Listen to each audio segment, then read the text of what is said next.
नमस्कार. हा एक लेख मला सुचला, मी लिहिला. या लेखाला मी नाव दिलं ज्या गावाला.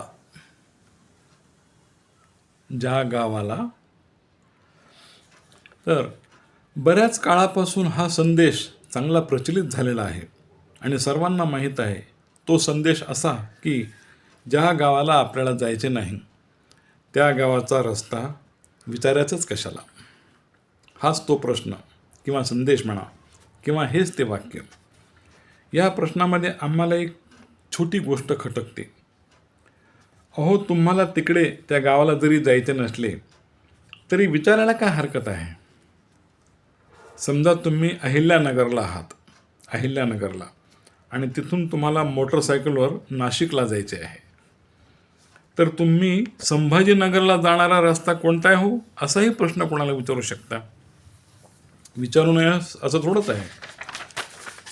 मग तिथला माणूस जो आहे तो तुम्हाला सांगेल, हे पहा सर, हे माळीवाडा बसस्टँड आहे ना, त्याच्या इकडल्या बाजूने तुम्ही पुढे निघा. तारकपूर बसस्टँडपासून सरळ गेलात तर 2 रस्ते दिसतील, एक नाशिक रोड आणि दुसरा संभाजीनगर रोड. असे उत्तर तो देईल. आता पहा, तुम्हाला नाशिकचा रस्ता तर त्याने सांगितलाच, पण दुसरा जो आहे संभाजीनगरचा रस्ता तो देखील आपोआप न विचारताच कळला त्याच्याकडून. म्हणजे आता पुढच्या वेळेस आपल्याला जाताना संभाजीनगरचा रस्ता कोणता हे विचारायची गरज नाही, तो आपसूक माहीत झाला.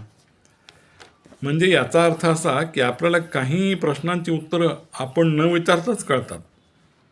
पण समजा आपण समोरच्याला एवढेच विचारले की बाबा रे, आम्हाला आमच्या गाडीवरून नाशिकला जायचे आहे, आमच्या गाडीवरून कोणत्या रस्त्याने जाऊ.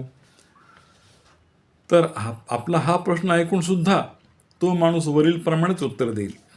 पहा तुम्ही, तो म्हणेल, हे पहा सर, तुम्ही या तारकपूर स्टँडपासून सरळ पुढे जा, 2 रस्ते दिसतील.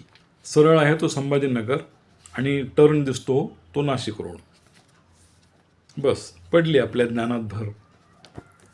आपण त्याला विचारलं होतं का? नाही, त्यानेच सांगितलं.